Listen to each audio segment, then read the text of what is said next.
Halo Kontaners, kembali bersama saya Aziz Husaini, host di program podcast Insight Kontan.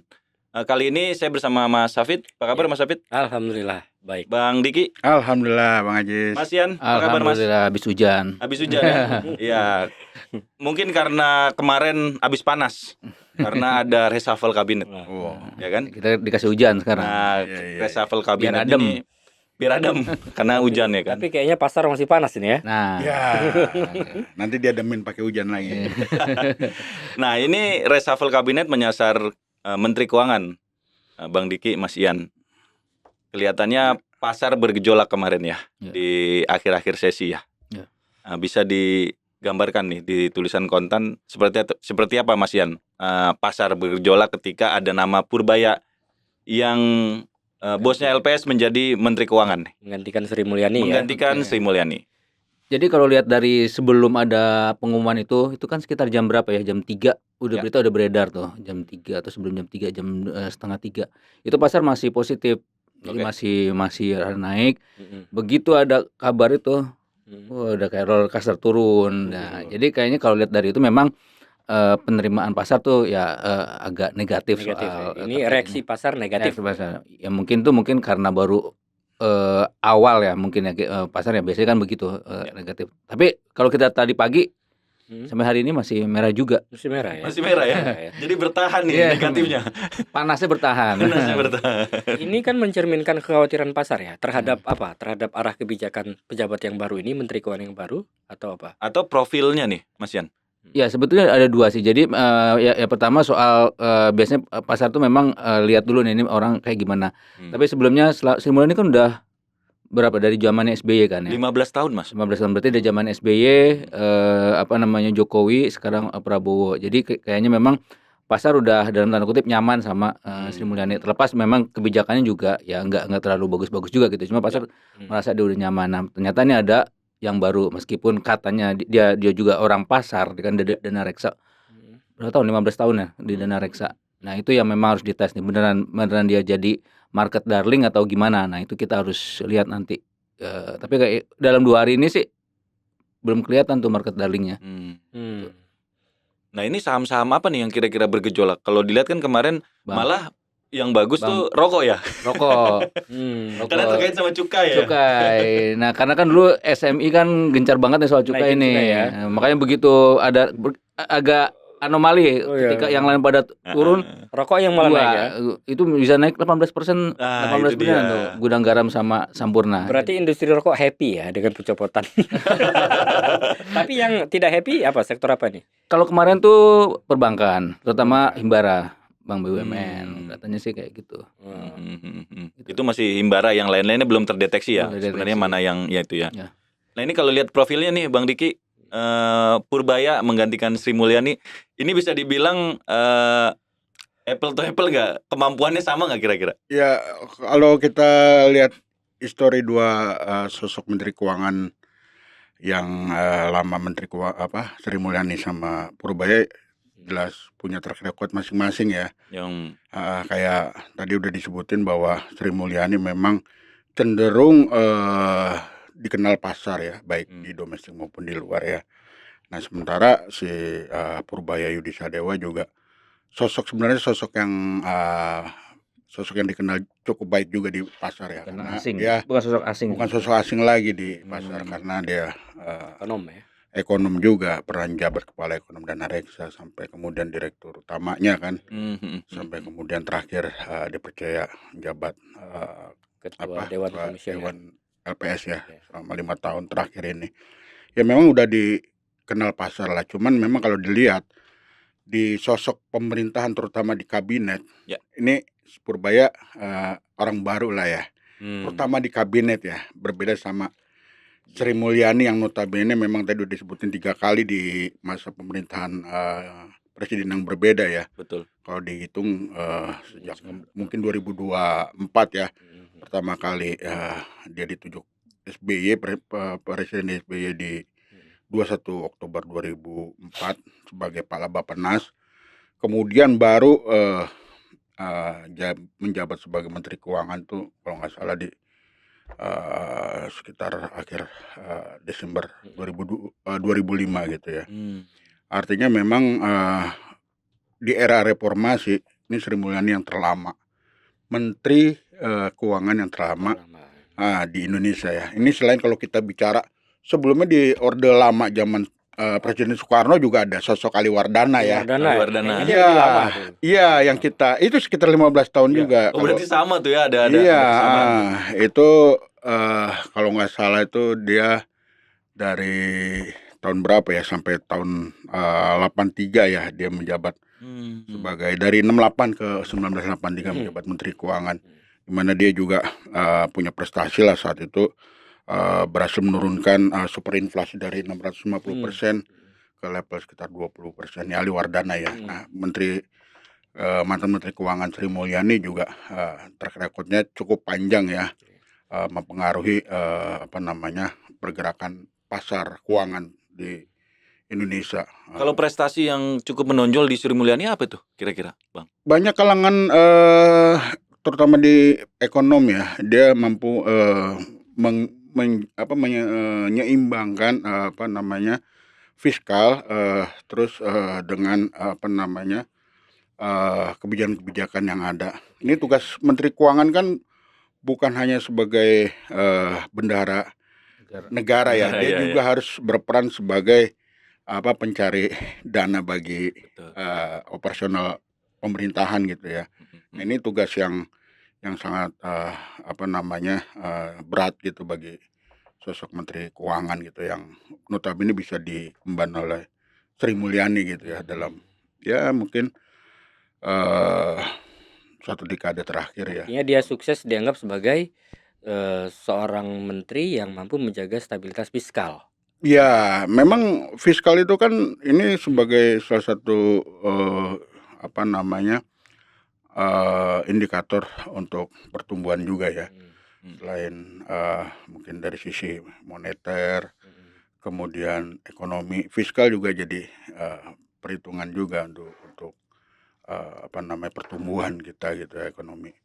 Nah, ini Sri Mulyani mampu untuk menyeimbangkan dengan berbagai efisiensi anggaran, kemudian dengan berbagai kebijakan pajaknya untuk menutup defisitnya gitu, defisit anggaran negara. Nah, itu di situ kemampuannya. Jaringan internasionalnya juga bagus ya, karena pernah Bagus. di Bank Dunia ya. Ya, dia mantan direktur pelaksana Bank Dunia ya, waktu kalau nggak salah di era pas dia mengundurkan diri di zaman pemerintahan SBY ya, di 2010 kalau nggak salah. Iya. Yang kemudian digantikan oleh Agus Marto kalau nggak salah. Agus Martowardoyo jadi Menteri Keuangan. Nah, itu memang saat itu memang ada tekanan pasar ya, kalau kita bicara lihat sejarahnya, bahwa terutama kasus Bank Senturi dulu ya terkenal. Kencang banget sampai akhirnya di situ mengundurkan diri, dan itu terlihat dampaknya ke pasar juga lumayan besar ya. Kondisi saat itu hampir sama dengan saat ini. Ya, hampir sama. Ya, hampir sama. Karena memang sosoknya itu ya, maksudnya kepercayaan pasar. Ini kan bicara kalau investor, baik domestik maupun luar negeri ya, terutama asing ya, kan mereka selalu mencari cuan, keuntungan. Nah, nggak mungkin istilahnya investor itu dia membenamkan uangnya atau untuk sekedar foya-foya atau sekedar senang, pasti mencari gain atau keuntungan dalam berinvestasi gitu. Nah, ini faktor kenyamanan dan keamanan tempat investasi di sebuah negara juga penting bagi mereka kan, bagi investor gitu. Nah, Mas Yan, sosok Sri Mulyani yang cukup kuat di pasar, ini kan juga terrefleksi di pasar kita nih, yang kemudian sampai hari ini masih merah membara gitu ya. Nah, kira-kira ini akan berlangsung berapa lama? Apakah butuh waktu untuk membuktikan Purbaya sebagai Menteri Keuangan untuk kemudian menstabilkan pasar di bursa nih? Oke, sebetulnya gini, ketika Sri Mulyani masuk ke kabinetnya Prabowo, sebetulnya kalau saya agak mengejutkan dulu kan ketika Prabowo masih Menhan, Ya. si Sri Mulyani Menkyu kan mereka sempat agak selisih lah soal anggaran macam-macam karena udah anggap anggaran pertahanan terlalu besar. Nah, soal gimana sih nanti setelah Purbaya naik. Nah, ini tergantung lagi nih karena ya kayak kemarin belum si Purbaya ini ngeluarin pendapat 17/8 hanya sebagian kecil lah. Itu kan mendenial sesuatu yang memang sudah besar gitu loh. Jadi Ya. jadi maksudnya gini, mungkin sebaiknya pasar itu kan sentimen. Jadi ketika ada Menkyu omongannya yang ya kalau kita mah senang ya buat berita ya. Kalau misalnya kayak gitu, berita naik. Cuma gini kalau kita kalau ngomongin pasar kalau ketika ada Menkyu omongannya seperti itu dan memang keluar dari rel ya itu pasar jadi nggak suka. Belum ngomong kayak gitu. Jadi yang pertama memang pertama ya pernyataan-pernyataan yang dianggap dan mungkin akan menimbulkan keresahan pasar mungkin agak direm lah bagi ya baiknya memang pelit dan fokus ke perbaikan fiskal sama moneter di Indonesia. Jadi kita cobalah lihat ini kan hari apa nih sekarang Selasa ya. Jadi kita coba lihat seminggu dulu ini pasar kayak gimana. Karena kan sampai pasar itu sebelum ada kejadian ini memang udah net sell terus tuh. Dari tanggal 28 Agustus ya. Jadi 11 Agustus sampai tanggal 27 tuh net buy, lalu 28 sampai sekarang tuh masih net sell sampai kemarin. Jadi Berarti pasar udah tahu nih akan ada reshuffle ya jangan-jangan. Banyak ya aksi jual nih. Artinya memang selain memang faktor sentimen itu faktor fundamental pasar ini lagi nggak baik-baik aja gitu. Jadi makanya ini peran sentral Menteri Keuangan yang berikutnya ini yang sekarang ini sangat penting. Jadi untuk nenangin pasar gitu. Berarti harus bergerak cepat nih ya. Harus cepat. Tapi biasanya reaksi pasar negatif ini kan biasanya tren sesaat nih. Biasanya. Kalau ada reshuffle, suka begitu kan? Ketika ada reshuffle, pasar terkadang merespon negatif atau positif. Kali ini katakanlah negatif. Nah, tren ini biasanya berlangsung sampai kapan? Apakah sampai menunggu pejabat baru ini, menteri baru ini bisa melahirkan sebuah kebijakan yang sesuai dengan harapan pasar atau seperti apa? Ya sebetulnya gini, kalau lihat dari keinginan, bukan keinginan pasar, keinginan kita ini kan sebetulnya orang kalau lihat dari sisi politik ini dalam tanda kutip orang-orang Jokowinya udah dicabut-cabutin. Bukan berarti Sri Mulyani orang Jokowi. Sebetulnya selain Sri Mulyani kan banyak orang yang masih related kayak ininya Jokowi. Artinya di periodenya Jokowi masih jadi menteri di Prabowo ya. Iya, Prabowo. Artinya sebetulnya itu hal yang bagus. Cuma ketika menyentuh sampai ke Kementerian Keuangan, nah ini yang memang ya Sri Mulyani boleh dibilang orang yang orang Jokowi juga enggak ya, karena dia dari tadi dibilang zaman SBY. Artinya ini mungkin pasar harus penyesuaian paling enggak seminggu ini bisa naik. Tapi biasanya gini, kalau udah jatuh kan biasanya ada investor ini saatnya beli ya. Kalaupun memang memang udah rendah, biasanya orang akan ngambil. Misalnya yang pakai strategi dollar cost averaging, ketika harga di bawah mereka mungkin akan masuk gitu. Tapi balik lagi nanti ini tergantung fundamental pasarnya kayak gimana. Ketika mungkin nanti akan ada naik, itu berarti memang ya orang-orang mungkin lagi manfaatin momentum aja, mumpung nih harga saham ini murah udah ambil borong gitu. Tapi itu ya mereka main tektok aja ketika nanti kebijakan itu nggak bagus, ya mereka benar-benar keluar. Asing sendiri di 5 hari ini udah hampir 5 triliun, 4,7. Keluar ya? Keluar. Oke. Berarti gini ya Mas Ian. Ini sebenarnya juga sentimen ini juga didorong terkait dengan demonstrasi yang dilakukan masyarakat sipil dan mahasiswa ya. Ini kan juga menjadi satu sentimen negatif lah buat pasar gitu. Nah, kemudian kan dilakukan reshuffle, harusnya membaik begitu kan kepercayaan publik. Nah, ini apakah ada juga rentetan dari demonstrasi kemarin terhadap pasar, Mas? Ya, kalau dilihat sebetulnya demonstrasi itu kan tuntutannya memang tuntutan yang real karena kalau kita lihat kondisi di bawah itu udah benar-benar ya, kalau dari tabungan di data LPS terakhir itu di bulan Juni atau Juli ya, data yang tabungan 100 juta di bawah 100 juta itu turun. Lalu sekarang saya sempat ngobrol dengan salah satu pejabat di OJK, dia cerita sekarang ya orang udah bukan lagi mantap tapi manut. Apa itu manut? Makon utang. Oh. Jadi mereka lari pinjol ke pinjol. Jadi tabungannya udah habis terus manut gitu ya. Mantap itu makan tabungan. Mantap nih manut, makan utang. Makin ini ya, makin turun. Makanya kalau lihat dari pinjol itu makin kenceng banget. Dan itu memang kalau lihat data memang masih belum mengkhawatirkan. Cuma kan nanti ini kan ngeri nih. Ada juga pinjol untuk judol. Nah, itu ini yang di bawah-bawah ini yang sebenarnya ini tugasnya sih berat banget ya Artinya tantangannya berat ya Menteri Keuangan baru ini ya ke depan ini. Tapi katakanlah pasar menantikan kebijakan baru dari menteri yang baru ini. Tadi Mas Ian mengatakan bahwa sebagai Menteri Keuangan harus mampu menjaga statement karena pasar gampang disulut sentimen dari statement pejabat, terutama Menteri Keuangan. Katakanlah salah satu PR-nya itu misalnya, karena kita tahu karakter Pak Purbaya ini kan ceplas-ceplos. Kan? Salah satu PR sebagai pejabat publik yang sekarang menggawangi Kementerian Keuangan, statementnya juga sangat vital ya, bisa memicu reaksi pasar seketika. Jadi salah satu PR selain meredam menjaga statement biar pasar lebih kondusif dalam kondisi ketidakpastian saat ini, kira-kira apa nih kebijakan yang harus dilakukan oleh Pak Purbaya nih untuk mengembalikan kepercayaan investor? Apa tuh kira-kira? Jadi kalau lihat dari kemarin ada pertemuan sama JP Morgan ya, kita juga udah nulis ada beberapa hal untuk mengembalikan kepercayaan investor. Paling nggak untuk bursa itu nggak ngedrop lah kayak sekarang. Jadi yang pertama selain JP Morgan juga kita tulis soal gimana sih untuk menarik banyak IPO emiten-emiten besar, Lighthouse Company. Ya. Nah itu gimana tuh cara narik biar ternyata Indonesia diminati. Karena kan kalau lihat dari indeks MSCI itu minim banget tuh perusahaan Indonesia yang masuk ke sana. Jadi gimana Indonesia bisa balik lagi menjadi kekeran asing. Kalau lihat dari itu memang harus banyak. Memang si bursa itu katanya sih memang udah mulai kayak survei lah. Jadi kenapa mereka tuh maunya apa? Jadi apa yang harus dilakukan biar mereka mau IPO ke beberapa perusahaan.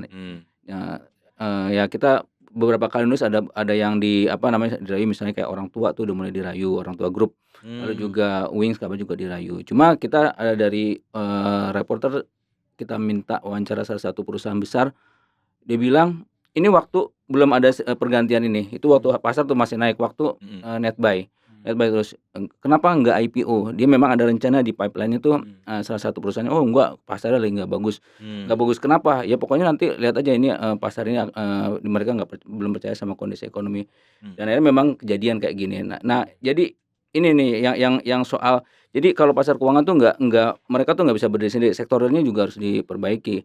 Karena selama sektornya nggak benar, PHK masih banyak, ya susah juga gitu. Artinya para CEO ini juga kurang yakin ya untuk ke IPO gitu ya, karena memang kondisi di bawahnya juga tidak stabil gitu. Masih wait and see lah ya. Di indeks CEO konten terakhir kan juga kayaknya gitu.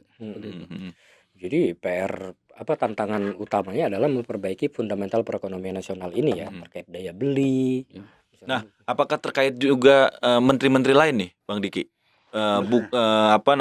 Pasar bergejolak seperti ini? Atau hanya Sri Mulyani aja nih sebenarnya titik fokus kita pergantian ini menimbulkan gejolak di pasar? Mungkin fokusnya itu ya. Kalau investor kan begini Bang Ajis ya, selalu bergantung pada dua kata ya, trust dan hope ya, kepercayaan dan harapan gitu ya. Ketika dua sentimen itu mereka dapatkan, tentunya mereka akan mau menggulirkan atau mengucurkan. Berarti reshuffle kemarin itu nggak ada harapan dan nggak ada. Ya ini kan kita belum lihat ke depannya. Pasar pasti masih mencari arah kebijakan atau menanti arah kebijakan. Tapi kalau kita bicara sosok dulu nih, sosok Purbaya, tadi kan sudah sempat disinggung track record. Artinya beliau ini kan selain mantan ekonom dana reksa juga sudah malang melintang di birokrasi sebenarnya. Pernah di Kemenko Maritim, pernah di KSP, pernah di Kemenko Perekonomian, pernah di Kemenko Polkam malah ya, KSP. Artinya sebenarnya dari sosoknya sendiri, penunjukan dia sebagai Menteri Keuangan ini sebenarnya sudah tepat belum? Kapasitasnya sudah pas belum? Ya sebelumnya kan dia di pemerintahan, di birokrasi gitu. Cuman belum pada tahap decision maker kan, pembuat kebijakan. Nah di sini kan menentukan ketika dia ditunjuk sebagai Menteri Keuangan, dia harus bisa memutuskan sebuah kebijakan yang menguntungkan bukan hanya satu sektor, tapi semua sektor yang bisa menggerakkan roda ekonomi Indonesia gitu ya, sehingga bisa mempengaruhi daya beli nantinya masyarakat gitu kan. Jadi kita akan lihat gitu loh sebagai apa namanya, seberapa jauh atau seberapa bagus nanti kebijakan yang akan dibikin oleh apa namanya, Purbaya gitu loh. Itu pasar pasti menanti itu. Tapi pasar biasanya butuh cepat tuh ya. Pasti butuh cepat. Makanya kemarin kan usai dilantik kan dia juga langsung konferensi pers Purbaya ya, bahwa presiden minta kalau bisa pertumbuhan ekonomi di 8% gitu, yang mungkin itu agak sedikit. Ya, artinya dia menebar nada optimisme ke pasar supaya pasar percaya gitu ya. Betul, tadi begitu, karena pasar itu bergantung sama kepercayaan dan harapan gitu ya. Ketika dua itu mereka dapat, mereka akan Apa sih Bang apa namanya persoalan fiskal kita yang sangat urgent? Kan gini ya, banyak pertama misalnya membutuhkan uang banyak soal MBG, terus kemudian juga koperasi, ya kan? Ya Sri Mulyani sebagai peracik keuangan atau akunting lah dalam hal ini, itu kan harus membagi-bagi nih APBN yang harus sekian triliun ke sini. Belum APBN kalau defisit kan. Belum APBN defisit. Nah, kemarin juga kita kan juga nulis tuh Bang soal apa, ada cetak uang baru tuh. Nah, itu untuk pembiayaan bonus sharing untuk pembiayaan program-program prioritas. Nah, ini kan jadi apa ya? Jadi persoalan yang serius untuk Kementerian Keuangan yang sekarang kan, atau Menteri Keuangan yang sekarang. Iya, Sri Mulyani itu kemarin itu dianggap mampu ya menjaga defisit di kisaran 1-2% ya. Nah ini ke depan kita kan belum tahu seberapa tinggi apa namanya bisa ditutupi defisit itu ya kan oleh Menteri Keuangan baru ya. Cuman yang paling penting di fiskal itu kan pasti pajak gitu, penerimaan negara itu ya. Ini selalu kan ada di dua sisi gitu ya. Di sisi pertama mungkin memang Menteri Keuangan harus bisa menutupi celah-celah yang dianggap longgar gitu ya untuk penerimaan negara. Satu sisi juga harus paling nggak dia bisa menyenangkan semua pihak lah. Artinya masyarakat juga tidak terkena daya belinya gitu loh.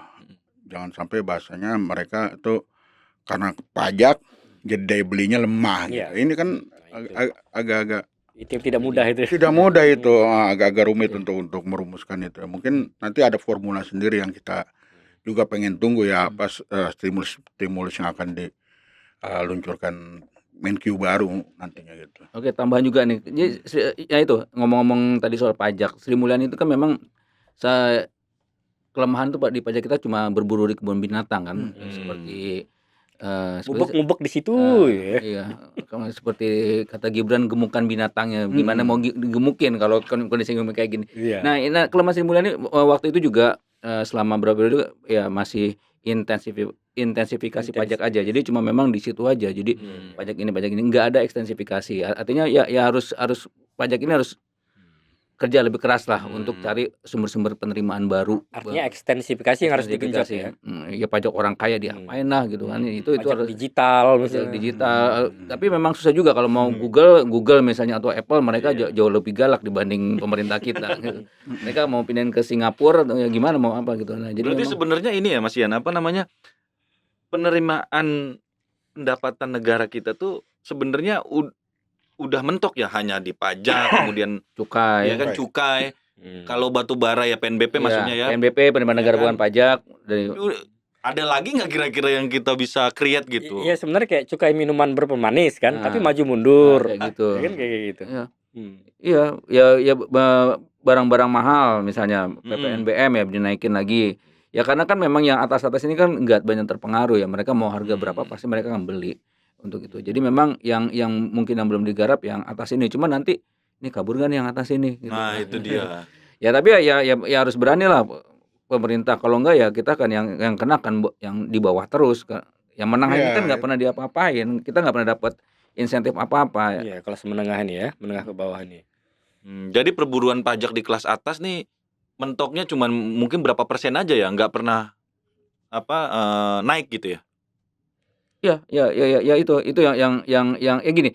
kalau kita lihat omongannya waktu mereka Prabowo dan Gibran kampanye kan mereka memang mau menaikkan pajak kan, menaikkan pendapatan. Nah itu mereka harus bikin konsep yang agak beda gitu. Jadi jangan sekedar intensifikasi pajak aja nih, harus mikirin nih. Kan mereka kan banyak ya pendukungnya kan dulu banyak, ya udahlah mereka dimintain pajak lah, dibikin pajak apalah. Malah katanya Memang pajak di Indonesia ini paling mahal. Pajak kendaraan bermotor tuh paling mahal dibanding negara-negara Asia Tenggara. Ya cuma gini, mungkin kalau selain memang yang dari keran ininya keran pemasukannya ditambah, keran pengeluarannya harus dicekek juga. Dalam artian Nah, gini, ini penting. ya korupsinya harus harus dikurangi lah. Kebocoran tuh ya. Kebocoran segala Hilangkan macam. korupsi, jangan dikurangi, Mas. Emang bisa gitu. ya pesimis juga mau dihilangkan. Termasuk mungkin kalau Udah mau pesimis. efisiensi adalah meninjau ulang tunjangan pegawai pajak yang sangat tinggi tuh. Ya, Karena nentukin ya. KPI-nya. Iya. KPI-nya kalau mereka. ya termasuk itu mungkin ya. Sekarang kan wakil-wakil menteri ini udah nggak ada nih. Ya kan kayak misalnya di Wamenaker nggak akan ada gantinya lagi. Kemudian Menteri Wamenkop. Ya artinya kan itu sebenarnya dari pemerintah atau dari Prabowo harusnya juga mengurangi circle-nya gitu. Ya. Yang wamen ini hapusin aja kan gitu. Ya pokoknya ya Prabowo harus bisa berdiri sendiri lah, nggak usah lagi ngandelin orang-orangnya Jokowi gitu kalau mau ini dipotong-potongin lah kayak Karena gitu. kalau bicara anggaran ya Mas Ian ya. Tahun depan tuh tantangan Purbaya ini makin berat. Makin berat. Karena kayak program makan bergizi gratis saja. Tahun depan tuh per hari itu pemerintah Prabowo ini mengalokasikan anggaran sebesar 1,2 triliun setiap hari. Satu hari. Satu hari loh istilahnya. Itu 1,2. Berapa? 1,2 triliun itu separuh dari anggaran Bappenas dalam setahun. Berarti 2 hari program MBG jalan, 1 udah tahun. 1 tahun program anggaran Bappenas. Nah ini kan berarti kan butuh effort yang luar biasa dari seorang Menteri Keuangan untuk memaksimalkan penerimaan kan.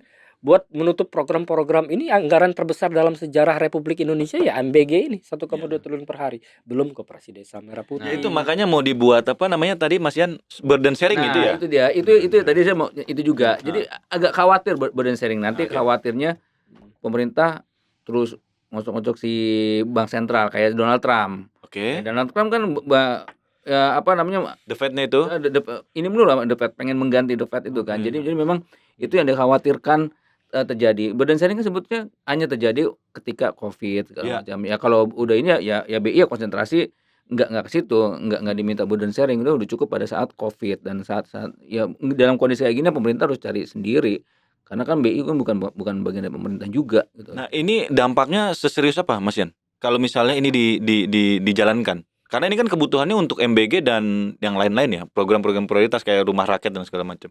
Iya, ya kayak ya sebetulnya di DPR kan udah bisa tuh misalnya nggak tahu ya ini nanti gimana tunjangan dikurangin ya sekarang giliran pemerintah lah kan gini ya kita lihat pejabat berkunjung coba saya pernah kalau datang tuh ya pejabat ya jangan setingkat wapres yang suka nggak jelas kemana-mana itu setingkat menteri itu rombongannya panjang banget menteri jalan ini pengalaman itu berapa coba protokolnya tuh banyak banget udahlah kalau kayak gitu dikurangin aja jumlah pejabatnya balikin lagi ke kementerian yang ya disatu-satuin lah kementeriannya gitu. Jangan cuma sekedar nampung orang gitu, tapi nampung program lah mendingan nampung orang. Nah, itu juga terkait dengan anggaran tuh Bang Diki.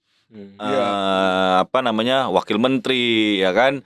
Terus badan-badan setingkat menteri. Kalau kita hitung kan ada 40 ya sekarang ya. 44 ya. Nah, jangan-jangan nanti kan akan lebih luas lagi. Itu menghabiskan anggaran. Jadi salah satu tugasnya Kementerian Keuangan tuh nanti mengurangi itu harusnya. Ya, beberapa ekonom memang melihat ya bahwa besarnya pengeluaran pemerintah justru memang dari program-program populis yang dibikin sendiri oleh pemerintah gitu. Itu menjadi salah satu tugas berat juga nanti ya untuk Menteri Keuangan baru ya, bagaimana bisa tadi ya kita kembali ke awal menyeimbangkan fiskal gitu ya antara pemasukan sama pengeluaran gitu ya. Dan ini bukan hanya satu untuk satu program aja yang harus ditutupin oleh si Menteri Keuangan baru ya, karena nanti semua anggaran-anggaran pemerintah pasti kan pintunya ke Menteri Keuangan. Iya. Betul. apapun ya sektornya Ya. pasti minta ke Menteri Menteri Keuangan. Keuangan, termasuk penyertaan modal negara ke BUMN pasti kan Kementerian Keuangan. pintunya ke sana juga gitu. Ini harus bisa gitu loh di stabilkan oleh si Menteri Keuangan sisi fiskalnya gitu ya. Jadi Jangan harus sampai pelit ya sekarang ya. ya selain mungkin bahasanya efisien anggaran, efisien bicara juga tadi Pak Ian bilang gitu kan. Karena kalau Nah, bicaranya terlalu menggebu-gebu yang akhirnya nanti blunder, pasar goyang lagi gitu loh. dan tidak mudah juga sebenarnya karena Menteri Keuangan Sri Mulyani sebelum diresapel itu kan sudah menyampaikan statement bahwa tahun depan tidak akan ada, tahun 2026 ya, tidak akan ada kenaikan pajak baru, tidak akan ada kenaikan tarif pajak lah intinya begitu. Artinya apakah Menteri Keuangan yang baru Purbaya akan melaksanakan janji Sri Mulyani 2026 tidak ada kenaikan tarif pajak? Kalau misalnya memang tidak ada kenaikan tarif pajak kan makin repot juga buat dia kan. Anggaran dari sisi pembiayaan anggaran untuk program pemerintah makin besar kebutuhannya, tapi di sisi yang lain dari aspek penerimaan pemasukan tidak ada, berjanji tidak menaikkan pajak. Ini kan artinya kan makin repot dia sebagai Menteri Keuangan ya. Iya. Iya. Ya seperti kemarin ya dalam konferensi persnya kan kalau saya nggak salah ingat itu omongan Purbaya itu. Jadi mereka atau Kementerian Keuangan itu akan menyelaraskan kebijakan-kebijakan yang sebelumnya ada kekurangan di zaman pemerintahan SBY sama pemerintahan Jokowi akan digabung ke pemerintahan Prabowo nih. Misalnya di zaman SBY itu private sector yang lebih digenjot ya, sementara pemerintahnya program-program pemerintahnya berkurang. Nah, di zaman Jokowi infrastruktur di mana-mana, tapi private sektornya berkurang. Nah, di zaman ini nih Menteri Keuangan baru ini dia menyatakan bahwa itu akan di-mix gitu loh. Bagaimana caranya bisa mendorong perekonomian lewat kebijakan-kebijakan tadi ya, mengimbangkan private sector sama program Walaupun pemerintah. bentuknya belum ketahuan Ya apa. ini tadi pasar masih menunggu ini ya. apa kebijakan yang akan dibikin gitu Kembali loh. ke pasar ya, pasar modal. Artinya di tengah situasi yang masih serba tidak pasti, karena reshuffle kabinet juga baru diputuskan.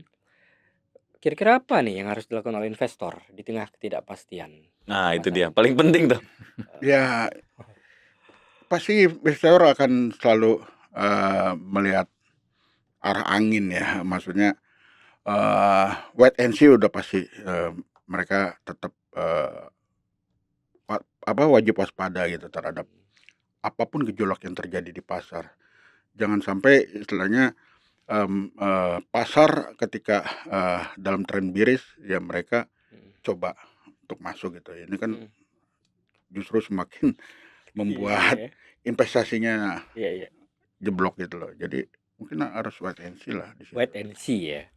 Pasar Tapi aspek fundamental juga tetap harus. Ya pasti fundamental harus tetap dicermati ya dari masing-masing. Kalau di saham itu ya pasti fundamental emiten-emitennya yang harus dikawal ya gitu ya. Apa kira-kira Mas Yan? Saham apa kira-kira yang harus kita beli nih? Emiten apa yang tetap layak untuk dikoleksi misalnya kan? Kalau tadi kan lihat rokok kompak naik. Kompak naik. Tapi udah naik mau Bahkan dibeli. rontok misalnya kan? Ya pasti kalau ini kan konsumer pasti lah, ini kebutuhan pasti ya. Cuma gini, kemarin ada salah satu sekuritas besar global ya. Kalau ngobrol di presentasi sih, wah ini bagus, ini ini sekian, bagus.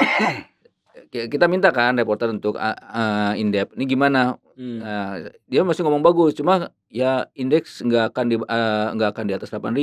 Lalu juga kinerja perusahaan emiten di semester 2 nggak akan biasa-biasa aja. Artinya memang dari asing ini juga persepsinya memang udah negatif sama Indonesia gitu. Jadi memang ini tugas sangat berat. Nah, balik lagi kemana aja sih? Ya biasanya sih kalau ya Indonesia ya konsumer karena kan nggak ada apa-apanya. Ini yang besar ini ya konsumer. Nah, ada yang dihindari dari beberapa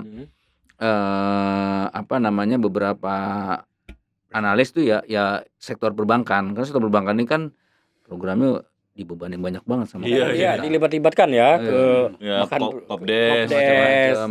atau yang lain lah kur segala Iya, macam iya, itu iya. kan banyak ya. Infrastruktur masih dihindari dulu. Infrastruktur dalam artian kayak karya-karya itulah. Iya. Ya, itu kan warisan Jokowi masih Iya. mencekik Masih banget sama mencekik mereka. himbara ya. Jadi konsumer Konsumer sektor banyak hanya itu. sektor-sektor defensif lah Defensif. yang dianggap masih bisa diperhitungkan lah, dipertimbangkan investor gitu loh. Yang artinya tidak bakal terkena efek signifikan lah dari gejolak pasar ya, karena memang masyarakat pasti membutuhkan ya. produk si emiten itu gitu ya.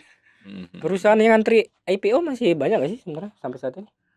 Dari target kemarin 66 baru 33. Yang berarti kan ini bulan apa? Bulan September. Jadi masih sepertiga. Ya masih kita sepertiga yang baru, padahal udah mau habis. Sulit kekejar ya Mas Yan ya. Itu pasti sulit kejar.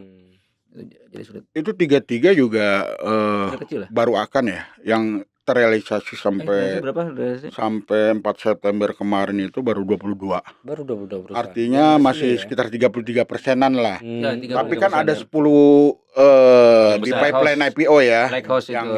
Yang jumbo ya. baru mau IPO. Lighthouse Company. Tapi itu kan belum istilahnya belum IPO mereka, Belum belum mencatatkan saham di BI gitu ya, baru akan gitu kan. Nah, ini dengan 66 targetnya emiten sampai akhir 2025 ini ya paling enggak dari tadi yang 22 44 emiten lagi harus diuber gitu. Satu lagi nih, kira-kira Pak Purbaya perlu nggak nih ke bursa nih supaya meyakinkan pasar nih? Atau membuka lah mungkin kok apa? Ya seremoni itu nggak perlu penting sih. ya? Nggak perlu Nggak perlu ya? Nggak penting. Yang penting kebijakan. Kebijakan di situ. Kita kan senang banget seremoni ini, seremoni Iya. itu. Yang penting kebijakan ya. Yang penting tindakan. Menarik. Yang penting tindakan. Jadi tinggal tindakan, kita tunggu nyata apa aja yang akan dilakukan oleh Menteri Keuangan baru Purbaya Yudi Sadewa ini. Dan kita tunggu juga nih reaksi pasar bagaimana seminggu ini seperti Kalau mau apa. berkunjung juga nggak apa-apa sih. Nah, kalau berkunjung juga nggak apa-apa tuh. Termasuk berkunjung ke kontan ya. Berkunjung pasar nggak apa-apa. Ke pasar supaya meyakinkan ya. Kalau dulu kan ada anggota DPR yang datang terus kemudian saham hijau lagi kan, Mas Yan. Yang Mudah-mudahan penting statementnya menggairahkan pasar dia. gitu. Harus menggairahkan Ya, pasar. barangkali Sama kalau tindakan. Yang penting tindakan sih. nah, barangkali dengan dia datang orang confident untuk kemudian bermain saham lagi lebih. Confident itu perlu gitu, karena biar bagaimanapun ya untuk ya menutupi ya jejak yang sebelumnya kan begitu kuat di pasar ya. Ya, jadi fondasinya nih Fondasinya sangat pede kuat, dulu. pede dulu. Jadi bikin tadi trust dan hope pasar Trust itu dan hope ini menarik muncul nih. gitu Trust loh. dan hope nih. Tapi memang harus ada juga ini sih bukan pemain-pemain besar yang masuk. Misalnya kemarin JP Morgan pernah bilang ya kayak misalnya dana pensiun atau BPJS, ketenaga kerjaan, mereka lebih banyak aktif di pasar modal. Cuma kan ada aturan sendiri yang mereka juga nggak bisa banyak-banyak. Nggak bisa terlalu banyak ya. Nah, itu juga yang memang ya ngeri juga lah kalau misalnya memang nggak form mereka mainnya atau memang ada yang seperti kasus-kasus sebelumnya. Kasus sebelumnya kan, khawatir juga. Dapen segala macam. Ini PR juga bagi ya mungkin pasar modal. sekarang harus mulai merayu konglomerat yang tadi Mas Yan bilang tuh, Wings, terus Atau yang orang tua grup yang lain-lainnya untuk bisa masuk ke pasar kita. Baik, teman-teman, perbincangan kita cukup menarik ya terkait dengan Menteri Keuangan baru yang kita berharap pasar mulai stabil dan juga confident lagi gitu. Dan tentu saja Kontan masih akan terus ya, Mas Yan, Mas Kang Bang Diki untuk melihat kinerjanya Purbaya nih. Dia bilang kan saya kasih waktu untuk bekerja, setelah itu boleh mengkritik saya habis-habisan. Nah, itu kita sudah dapat satu statement dari dia. Berapa hari? Mungkin kita kasih waktu 3 bulan karena dia bilang kan 3 bulan akan cerah ya Indonesia. 100 hari lah ya. 100 hari Menteri Keuangan ya. Baik, dari saya Haji Susaini, terima kasih di podcast Insight Kontan berikutnya kita akan bahas yang lain. Makasih Bang Diki. Sama-sama Haji. Mas Yan, makasih. Sama-sama. Mas Sabit, makasih. Makasih. Yuk, Assalamualaikum.